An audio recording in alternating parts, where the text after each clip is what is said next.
Hello guys, welcome back to my YouTube channel yes chemistry study a way of success. मैं हूं आपका educator Shiv Mishra और इसमें जानेंगे मेरे प्यारे बच्चों क्लास 12th बायोलॉजी का बहुत ही मोस्ट इम्पॉर्टेंट हमारा चैप्टर है, चैप्टर 7 विकास इवेल्युएशन है हमारा। इसमें जानेंगे ह्यूगो डिवेरिज का उत्परिवर्तन सिद्धांत। जी हाँ, ह्यूगो डिवेरिज का उत्परिवर्तन सिद्धांत हमारा क्या होता है, किस सन में दिए थे, कब दिए थे, क्या इनके सिद्धांत का नियम है, क्या क्या ये जातियां दी थी, इन सभी बारे में हम लोग डिस्कशन करे थे। और जो ये नई विकसित 8 जातियां दी थी उनके क्या क्या नाम हैं, उनके नाम भी हम आपको बताएं खूब अच्छी तरीके से। सो आप बोर्ड की तैयारी कर रहे हैं, क्लास 12 सिलेबस की तैयारी कर रहे हैं, तो आप हमारे चैनल अपने चैनल एसकेएम स्टडी को सब्सक्राइब कर लीजिए। सब्सक्राइब कर लेंगे तो जितनी भी वीडियो की नोटिफिकेशन रहेगी मेरे प्यारे बच्चों सबसे पहले आप तक पहुंचती रहेगी। आप भी सब्सक्राइब करिए, अपने दोस्तों को भी करवाइए, ठीक है। ओके, चलिए इसमें हम लोग जानते हुए हैं ह्यूगो डिवेरिज का उत्परिवर्तन सिद्धांत।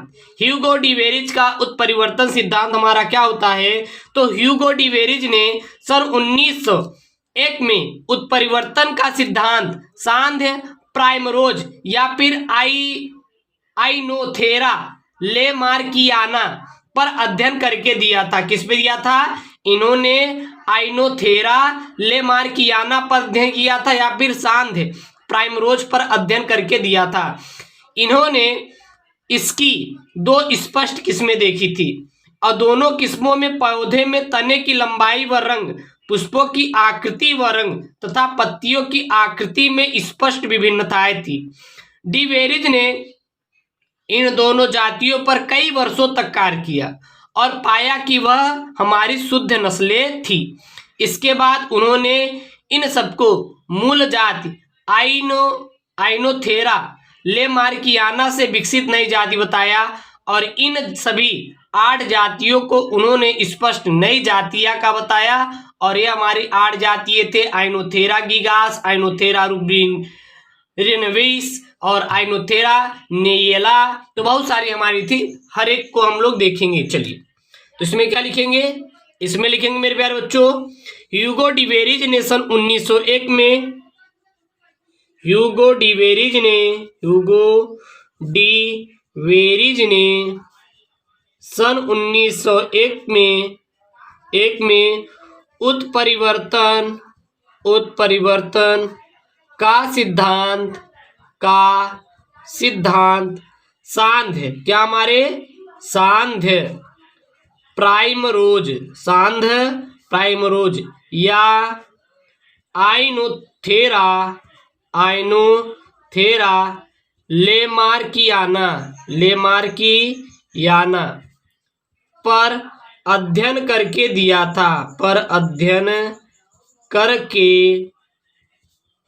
था।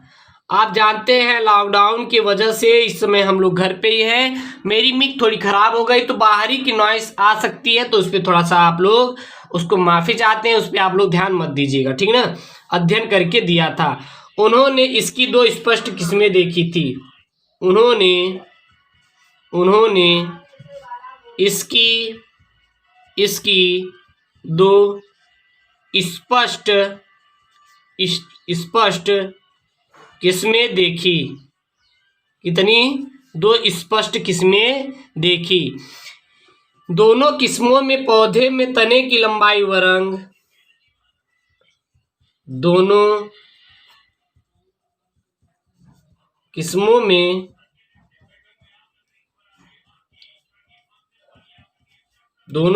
के पौधे में तने की लंबाई व रंग, पुष्पों की आकृति व रंग तथा पत्तियों की आकृति में स्पष्ट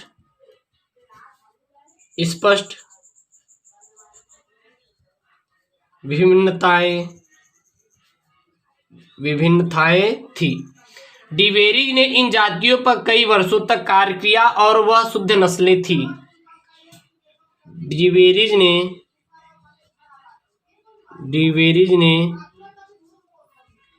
इन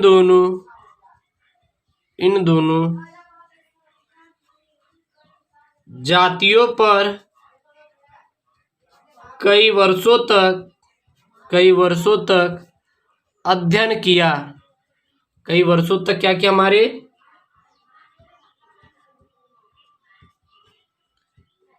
कई वर्षों तक उन्होंने अध्ययन किया और यह शुद्ध नस्लें थी। और ये कैसी नस्लें थी? तो याद रखिएगा मेरे प्यारे बच्चों, शुद्ध नस्लें थी। ठीक है ना। और इसके बाद उन्होंने इन सबको मूल जात आइनोथेरा लेमार्कियाना से विकसित नई जाति बताया। इसके बाद उन्होंने इन सबको मूल जाति आइनोथेरा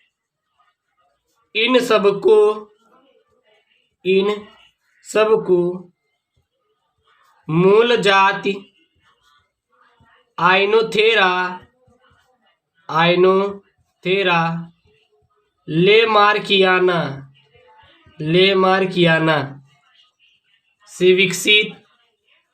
से विकसित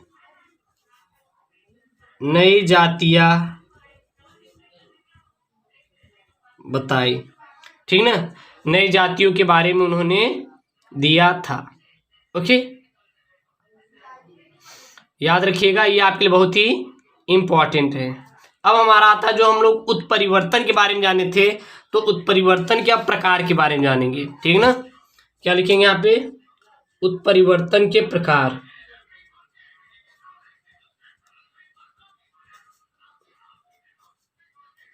उत्परिवर्तन के प्रकार।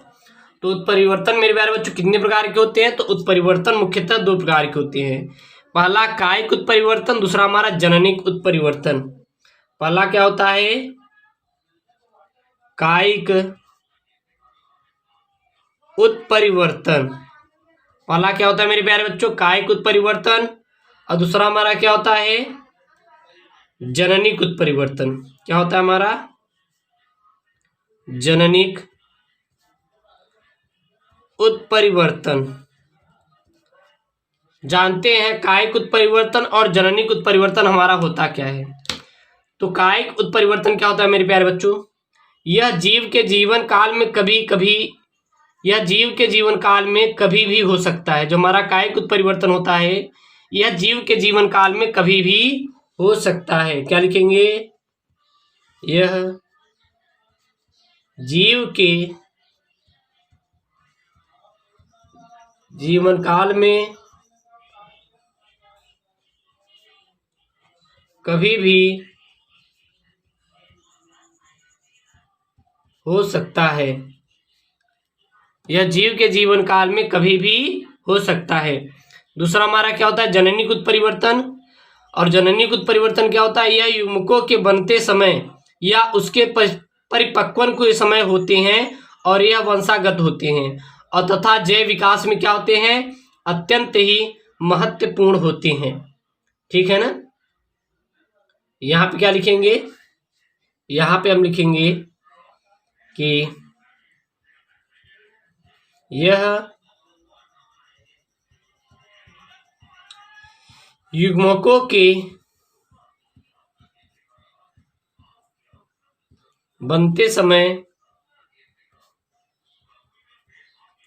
या उसके परिपक्वन के समय होते हैं और यह वंशागत भी होते हैं तथा जैव विकास में अत्यंत महत्वपूर्ण होते हैं तथा जैव विकास में अत्यंत महत्वपूर्ण होते हैं। और जैव विकास में क्या होते हैं मेरे प्यारे बच्चों, याद रखिएगा, अत्यंत महत्वपूर्ण होते हैं। अब हम लोग कुछ गुण के बारे में जानते हैं, वो हमारे उत्परिवर्तन से होते है। तो उत्परिवर्तन प्रभावी तथा अप्रभावी दोनों प्रकार से हो सकते हैं। प्रभावी उत्परिवर्तन तुरंत अभिव्यक्ति हो जाते हैं और अप्रभावी उत्परिवर्तन हमारे बाद में अभिव्यक्त होते हैं।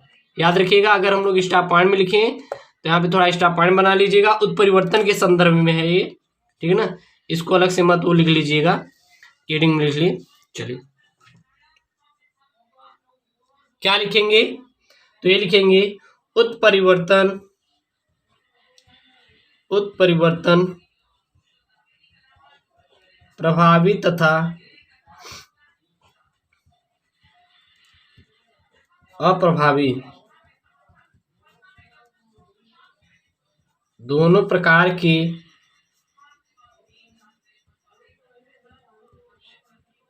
हो सकते हैं। प्रभावी उत्परिवर्तन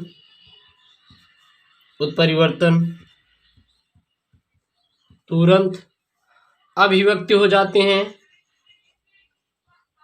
अभिव्यक्त हो जाते हैं और अप्रभावी बाद में अभिव्यक्ति होते हैं, बाद में अभिव्यक्ति होते हैं। अगला हमारा क्या है, घातक उत्परिवर्तन अधिकतर अप्रभावी होते हैं। घातक उत्परिवर्तन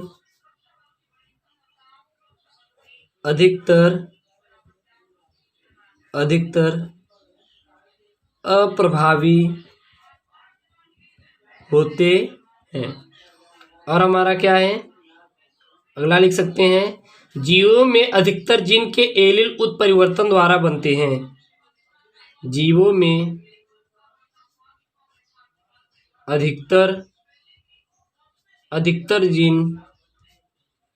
जीन के एलील उत्परिवर्तन द्वारा बनते हैं, उत्परिवर्तन के द्वारा ही बनते हैं। और उत्परिवर्तन स्वतः भी हो सकता है। अगला हमारा क्या रहेगा, उत्परिवर्तन स्वतः भी हो सकता है।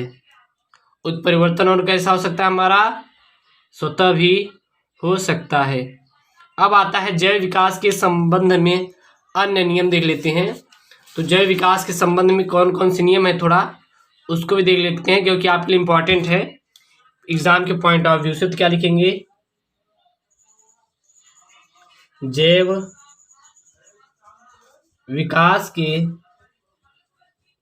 संबंध में कुछ नियम। तो जैव विकास के संबंध में वो हमारे कौन कौन से नियम होते हैं देख लेते हैं। पहला होता है एलेन का नियम। पहला किसका नियम होता है, पहला होता है एलेन का नियम। एलेन का नियम तो अधिकाधिक ठंडे प्रदेशों में रहने वाले जंतु, जो जीव जंतु होते हैं, शरीर में खुले भाग जैसे पूंछ, कान आदि सहने छोटे होते हैं तथा इनके माध्यम से ताप की क्या होती है, हानि कम होती है। इसमें लिखेंगे अधिकाधिक ठंडे देशों में रहने वाली जंतु जातियों में शरीर के खुले भाग,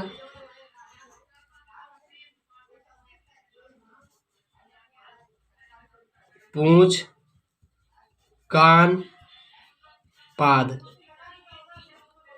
आदि सैन सैन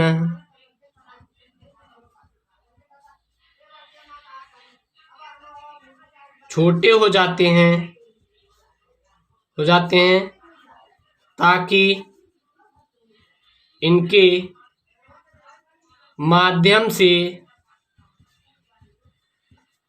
ताप की हानि कम हो, ताप की हानि कम हो। ठीक है ना। दूसरा हमारा क्या होता है, तो दूसरा होता है वर्जमान का नियम। वर्जमान का नियम, तो ठंडे प्रदेशों के नियत तापी जंतुओं के शरीर में अधिकाधिक बड़ा हो जाता है। ठीक ना। यहाँ आप लिखेंगे ठंडे प्रदेशों के नियत तापी जंतुओं में शरीर अधिकाधिक बड़ा होता जाता है,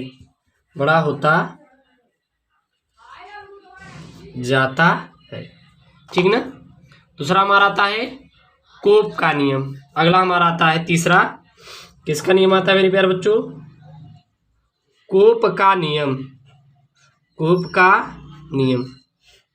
तो कोप का नियम क्या होता है, जैव विकास के लंबे इतिहास में जंतुओं में शरीर के अधिकाधिक बड़े होते रहने की प्रवृत्ति होती है। क्या लिखेंगे, जैव विकास के लंबे इतिहास में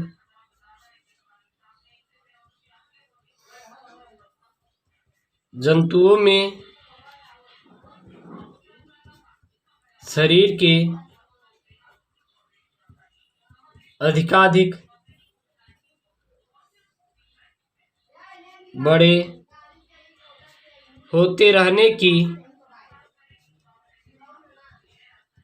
प्रवृत्ति होती है। बड़े होते रहने क्या होती है हमारी इसमें प्रवृत्ति होती है। अगला हमारा क्या होता है, डोलो का नियम। अगला हमारा क्या होता है, डोलो का नियम। डोलो का नियम क्या होता है, तो जैव विकास के समय लक्षणों में जो प्रमुख पद भेद चुके हैं वे दोबारा नहीं होंगे, अर्थात जैव विकास उल्टी दिशा में कभी नहीं बढ़ता। इसमें लिखेंगे जैव विकास उल्टी दिशा में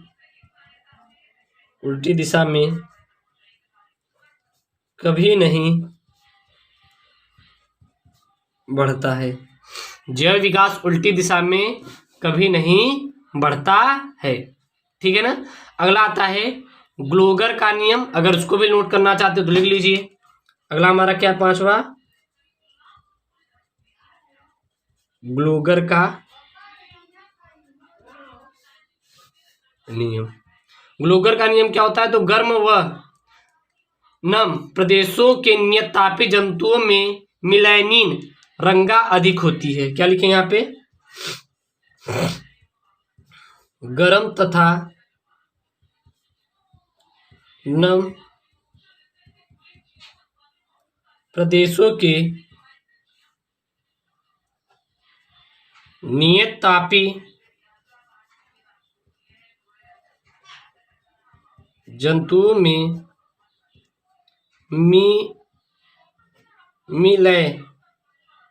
मिलेनिन रंगा अधिक होती है। रंगा आप पे रंग दोनों एक ही है ना। तो ये मेरे प्यारे दोस्तों क्लास 12th बायोलॉजी का चैप्टर 7 का हमारा अगला पार्ट है, पार्ट नंबर 15वां। इसके आगे 3-4 पार्ट में ये पूरे के पूरे चैप्टर को समाप्त कर दिए जाएंगे। आप जरूर नोट कर लीजिए। ओके दोस्तों, थैंक यू, जय हिंद।